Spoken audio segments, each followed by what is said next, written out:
हूं आपके साथ सुकन्या सिंह। और सबसे पहले बड़ी खबर जो पूर्वी चंपारण से आ रही है। यहां अपराधियों ने दुकान बंद कर घर जा रहे दवा व्यवसायी से देर रात गोली मारकर लूटपाट की वारदात को अंजाम दिया है। पकड़ी दयाल के चोरमा चौक के नजदीक इस वारदात को अंजाम दिया गया। अपराधियों ने गोली मारने के बाद व्यवसायी के रुपए लूटे और मोटरसाइकिल छीनकर भाग निकले। व्यवसायी चोरमा चौक से अपने घर चैता जा रहा था। व्यवसायी संजय कुमार शाह के गर्दन में गोली लगी है, जिसे पकड़ी दयाल के अनुमंडलीय अस्पताल में प्राथमिक इलाज के बाद मोतिहारी के निजी अस्पताल में रेफर किया गया। घटना के बाद पकड़ी दयाल के डीएसपी दिनेश पांडे ने घटनास्थल पर पहुंचकर जांच शुरू कर दी है। घायल व्यवसायी के भाई की माने तो चोरमा गांव के शातिर अपराधी श्रीराम ठाकुर सहित 2 अन्य अपराधियों ने गोली मारकर मोटरसाइकिल और बिक्री के करीब 10,000 रुपए लूटे।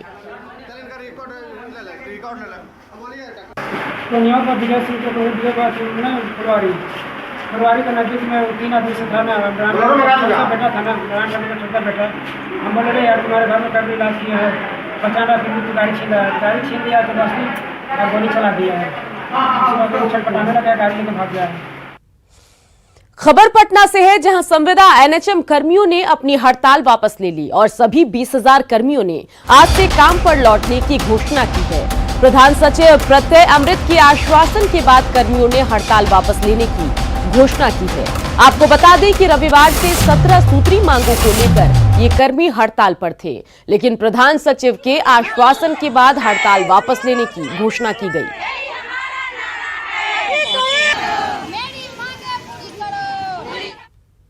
और इन सब के बीच अच्छी खबर ये कि आज से बसों का परिचालन शुरू होगा। परिवहन सचिव संजय अग्रवाल ने निर्देश जारी किया है। कहा है कोविड-19 के प्रावधानों के अनुसार परिचालन होगा। ज्यादा यात्रियों के परिवहन की इजाजत नहीं होगी। यात्रियों को मास्क पहनना अनिवार्य होगा। सोशल डिस्टेंसिंग का पालन करना होगा। नियमों का अगर कोई उल्लंघन करता है तो बस मालिक पर कार्रवाई होगी। परमिट रद्द करने की कार्रवाई भी हो सकती है।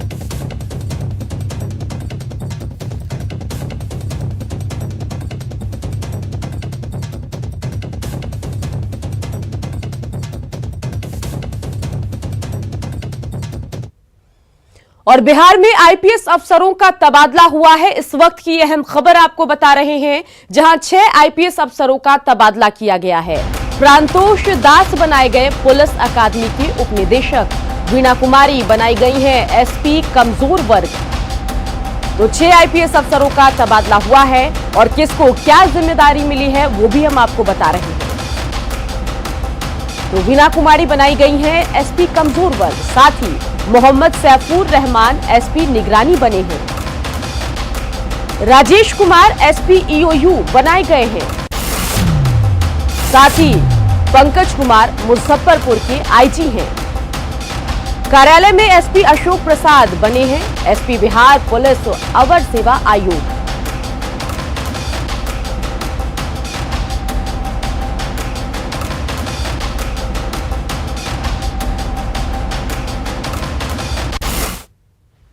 अगली अहम खबर आपको बताएं, जहां पीएमसीएच से 1 साल का बच्चा गायब हो गया है और यह बच्चा बीमार पिता के साथ आया था। पीएमसीएच इलाज करवाने के लिए इसके पिता पहुंचे थे, उन्हीं के साथ ये बच्चा भी आया था और तब से ये बच्चा लापता है। बच्चे के पिता पीएमसीएच में भर्ती हैं। वार्ड के बाहर खेलते वक्त बच्चा गायब हो गया है। परिजनों ने पीएमसीएच टीओपी को इसकी सूचना दी है। पुलिस सीसीटीवी के आधार पर छानबीन में जुटी है। परिजनों ने बच्चा चोरी की आशंका जताई है। समस्तीपुर के हसनपुर के धर्मेंद्र का ये पुत्र है जो गायब हो गया है।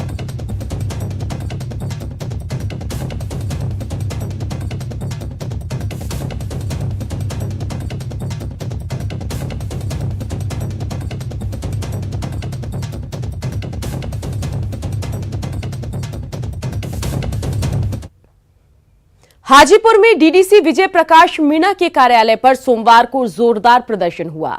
जिला परिषद के सदस्यों ने जिला परिषद अध्यक्ष प्रभु शाह के साथ दुर्व्यवहार का आरोप लगाया और जमकर बवाल काटा। जिला परिषद के सदस्यों के हंगामे को देखते हुए जिलाधिकारी उदिता सिंह ने उन्हें बातचीत करने के लिए अपने कार्यालय में बुलाया। सदस्यों ने डीएम को 2 दिन का अल्टीमेटम दिया है और आंदोलन की चेतावनी दी है।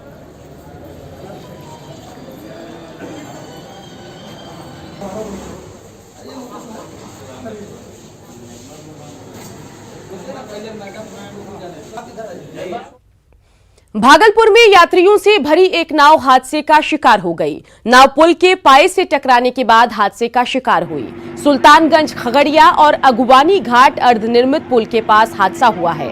हालांकि अच्छी बात यह रही कि इस दौरान नाव सवार कई लोगों ने तैरकर अपनी जान बचा ली। बताया यह भी जा रहा है कि एक व्यक्ति हादसे के बाद लापता है। दुर्घटना स्थल पर पुलिस की टीम पहुंच चुकी है। जानकारी जुटाई जा रही है।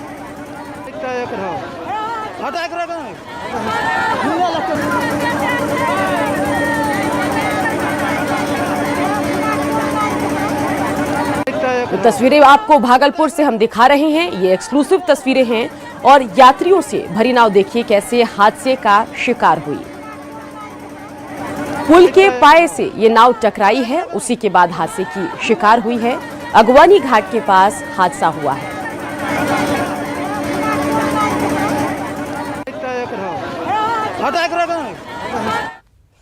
और इन सब के बीच बिहार में अलग अलग 3 हादसों में 9 लोगों की मौत हुई है। सभी की मौत डूबने से हुई है। हम आपको 3 तस्वीरें अभी दिखाने जा रहे हैं और ये जो तस्वीर है ये बिहार के अलग अलग जिलों की है। पहली तस्वीर जहां छपरा की है, यहां पर बताएं कि डूबने से 3 युवकों की मौत हुई। हादसा परसा के मिर्जापुर नहर की है। ये सभी नहाने के लिए नहर में गए थे। वहीं दूसरी तस्वीर जो है वो सीतामढ़ी की है, जहां बोखरा के नया टोल के पास नहाने के दौरान डूबने से 2 बच्ची और 1 बच्चे की मौत हुई। वहीं तीसरी तस्वीर मोतिहारी की है, जहां अरेराज के पास पोखर में डूबने से 3 बच्चियों की मौत हुई है।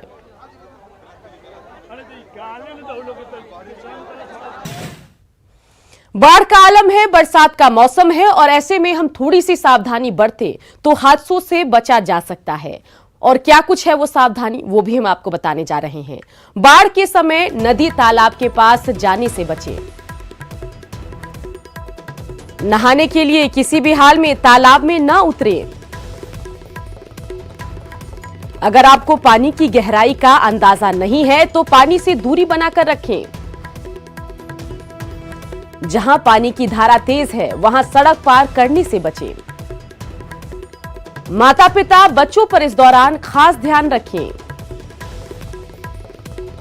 और स्थानीय प्रशासन भी समय समय पर लोगों को जागरूक करते रहे, जागरूकता अभियान चलाते रहे।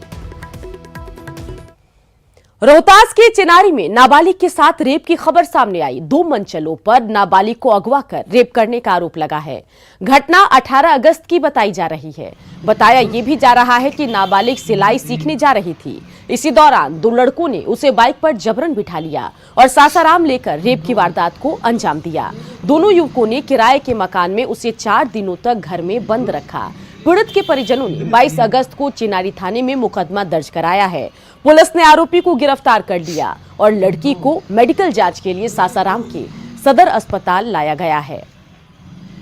रास्ते में 2 लड़के थे बाइक पे बैठे हुए, उसको जबरदस्ती वो मिली, उसको जबरदस्ती उन लोग बाइक पे बैठा के बाइक से ही उसको सासाराम तक ले आया। सासाराम में कहीं रेंट पे ये घर लिया हुआ था, उसी में उसको ताला बंद करके रखा और 18 तारीख को जिस दिन पहले दिन ही गई उसके साथ 2 बार जबरदस्ती किया गया है। और खबर आपको वैशाली से बताएंगे, जहां 2 प्रेमी जोड़े की जबरन शादी कराने का वीडियो वायरल हो रहा है। वायरल वीडियो महुआ थाना क्षेत्र के सिंघाड़ा का बताया जा रहा है। ये दोनों प्रेमी जोड़े एक बगीचे में छुपकर मिल रहे थे। तभी ग्रामीणों ने इनको पकड़ लिया और पास के मंदिर में तुलसी के पौधे को साक्षी मानकर 7 फेरे लगवाए। बताया यह जा रहा है कि दोनों लड़कियां आपस में चचेरी बहन हैं और एक लड़का उनकी बहनोई का छोटा भाई है, दूसरा लड़का उसका दोस्त है।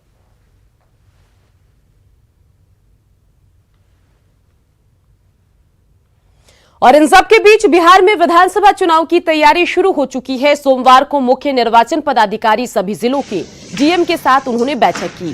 बैठक में सभी जिलों के जीएम वीडियो कॉन्फ्रेंसिंग के माध्यम से जुड़े। इस दौरान चुनावी तैयारियों को लेकर चुनाव आयोग की ओर से निर्देश दिए गए।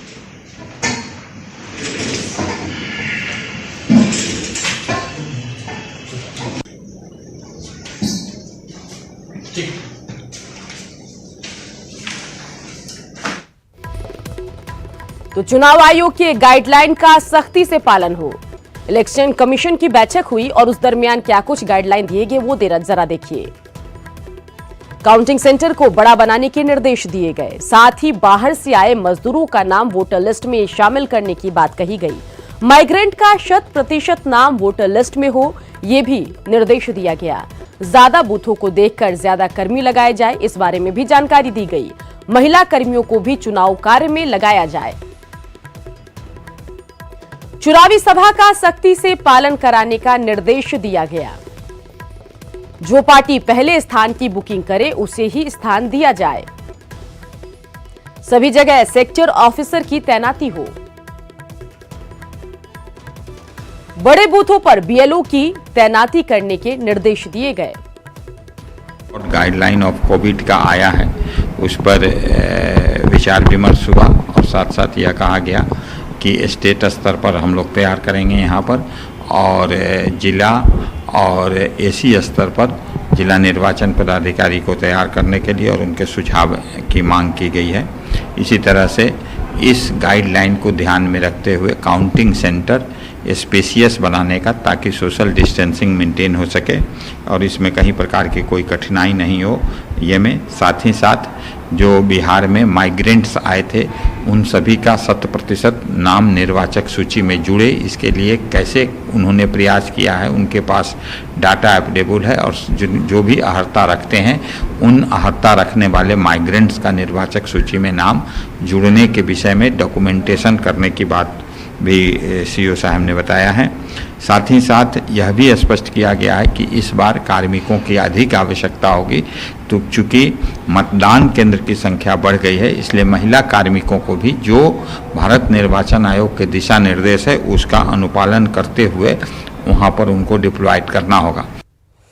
और इन सब के बीच बिहार विधानसभा चुनाव में इस बार बूथों की संख्या 72,000 से बढ़कर 1,06,000 हो गई है। इससे सियासी दलों की चुनौतियां तो बढ़ी है, वहीं चुनाव आयोग के सामने मतदान प्रतिशत बढ़ाने की भी चुनौती है। बिहार का सत्ता पक्ष और विपक्ष दोनों इसे अपॉर्चुनिटी मान रहा है, अवसर मान रहा है और दावा कर रहा है कि बूथ संख्या बढ़ने का फायदा उसे ही होगा। जिन्होंने करोड़ों लोग पैदल चल के बिहार आए हैं, जिसको नीतीश कुमार जी छोड़े हैं, उनके पास मात्र 5 साल में एक बार मौका मिलेगा कि अपने मत के प्रयोग के बदौलत सरकार को बदले। जब बूथों की संख्या बढ़ी है तो मतदान भी बढ़ेगा और निश्चित रूप से हमारे महागठबंधन को, हमारे दल को वो प्रतिशत में फायदा मिलेगा। नीतीश कुमार जी ने 15 साल में जो काम किया, जो काम का शिलान्यास किए, उसका उद्घाटन भी किए, जो दिख रहा है, जिसका बिहार के 12 करोड़ जनता देख रही है। एनडीए के घटक दलों के बड़े नेता सब ठीक होने का दावा कर रहे हैं, लेकिन सीट बंटवारे का क्या फॉर्मूला होगा, इस पर कोई खुलकर नहीं बोल रहा। सभी दलों के अपने अपने दावे हैं। चिराग पासवान एलजेपी के लिए 42 सीट की मांग कर रहे हैं, लेकिन सूत्र बताते हैं कि एलजेपी 25 से 28 सीटों पर मान जाएगी। सूत्रों का कहना है कि जेडीयू 115 से 120 और बीजेपी 103 से 108 सीट पर चुनाव लड़ सकती है। सीट बंटवारे में बीजेपी सहयोगी जेडीयू और एलजेपी के बीच मध्यस्थ की भूमिका निभाएगी। और शीर्ष नेताओं के तरफ से माननीय मुख्यमंत्री के नेतृत्व में ही बिहार की चुनाव होगी और मुख्यमंत्री माननीय नीतीश कुमार जी बनेंगे, इस बात को पूरी तरह से स्पष्ट कर दी गई है। इसलिए एनडीए में किसी बात को लेकर के कहीं कुछ संशय नहीं है, यह स्पष्ट है। इसलिए हम लोग को सीटों के भी तालमेल में हम लोग एक बड़े भाई की भूमिका में, जब नेतृत्व स्वीकार हुआ है तो बड़े भाई की भूमिका में भी ये संभव है, इसमें किसी प्रकार की संशय नहीं हो सकता है। जब एनडीए के नेता फ्लोर पर बैठेंगे, डेस्क पर बैठेंगे, तो बड़ी आसानी से सौहार्दपूर्ण वातावरण में हम सीटों का बंटवारा करेंगे, मिलकर चुनाव लड़ेंगे और लोकसभा के प्रदर्शन को विधानसभा में भी दोहराएंगे। बिहार विधानसभा चुनाव में इस बार आरजेडी का भ्रष्टाचार बनाम एनडीए सरकार का भ्रष्टाचार मुख्य चुनावी मुद्दा होगा। एनडीए के नेता जहां लालू राबड़ी के सीएम रहते हुए घोटालों को उठा रहे हैं, तो वहीं आरजेडी एनडीए सरकार में हुए घोटालों को गिना रही है। पास इतने मुद्दे हैं कि गिनाना मुश्किल है। चाहे राज्य सरकार के द्वारा घोटाला किए गए हों, 57 घोटाले इस राज्य में हुए हैं और एक ऐसा कांड हुआ है मुजफ्फरपुर बालिका गृह का, जिसमें हमने मांग किया था कि माननीय मुख्यमंत्री का नार्को टेस्ट करा दीजिएगा तो वो तोंद वाले चाचा और मोछ वाले चाचा का पता चल जाएगा। सवाल उठाने वाला वह जो 420 का आरोपी हो, जिसका नेता और जिसका सिरमौर जो राजनीति का हो वो 420 के मामले में सजा याफ्ता हो। पात्रता महत्वपूर्ण होता है और भ्रष्टाचार के सवाल पर बिहार की जनता इस बात का गवाह है कि हमने आपको राजनीति के पेवेलियन भेज दिया। तो इनको प्रूफ करना चाहिए। यदि 57 केस, इनका कहना है कि 57 केस है बिहार सरकार के खिलाफ, तो इनको कोर्ट जाना चाहिए, उचित न्याय मांगनी चाहिए और सबूत दिखानी चाहिए। और अब बात करेंगे आरजेडी की। तेजस्वी यादव की मुलाकात के बाद भी रघुवंश प्रसाद सिंह अपने फैसले पर अडिग हैं। बताया जा रहा है कि रघुवंश प्रसाद सिंह अपने फैसले से पीछे हटने को तैयार नहीं हैं और अपना इस्तीफा वापस नहीं लेंगे। न्यूज 18 से फोन पर बातचीत के दौरान उन्होंने कहा कि एक बार फैसला कर लिया तो अब पीछे नहीं हटेंगे। उन्होंने कहा कि हमने ना तो सिद्धांतों से समझौता किया है और न ही आगे करेंगे। बता दें कि रामा सिंह प्रकरण के बाद रघुवंश प्रसाद सिंह ने आरजेडी के उपाध्यक्ष पद से इस्तीफा दे दिया था। बाद में लालू प्रसाद बीच बचाव में उतरे, जिसके बाद रविवार को तेजस्वी यादव ने एम्स जाकर रघुवंश से मुलाकात की थी। कौन नाराज चल रहा, कौन नहीं नाराज चल रहा, वो सिचुएशन हमारे लिए नहीं है। हमारा सिचुएशन है कि हमारा बिहार क्या है, हमारा बिहार किस सिचुएशन से गुजर रहा है, हमारा ये मेन मकसद है। पार्टी है, पार्टी समुंदर होता है, एक लोटा जल निकाल करके बाहर कर देगा तो पानी खत्म नहीं होता है। इसलिए पार्टी में लोग है, संगठन में नाराज चलते हैं, लेकिन सब मान भी जाते हैं।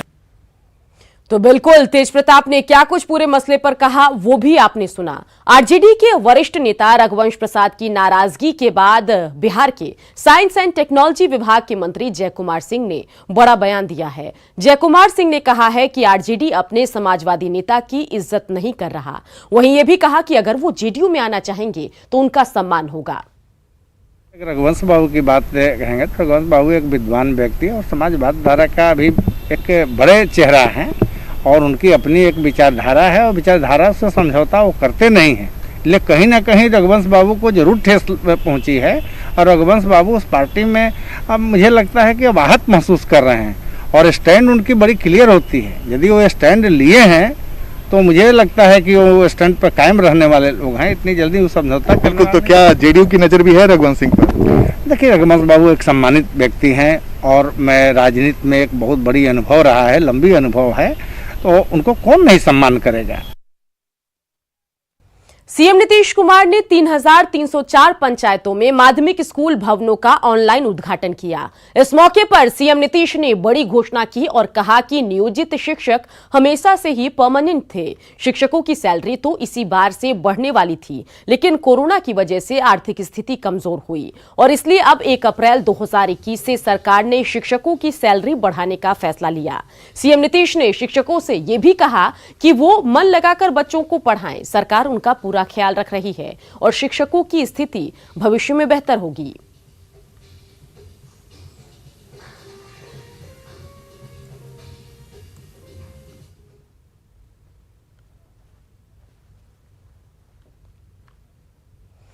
और इसी के साथ इस बुलेटिन में इतना ही, लेकिन बिहार झारखंड की खबरों के लिए आप बने रहिए न्यूज 18 बिहार झारखंड के साथ।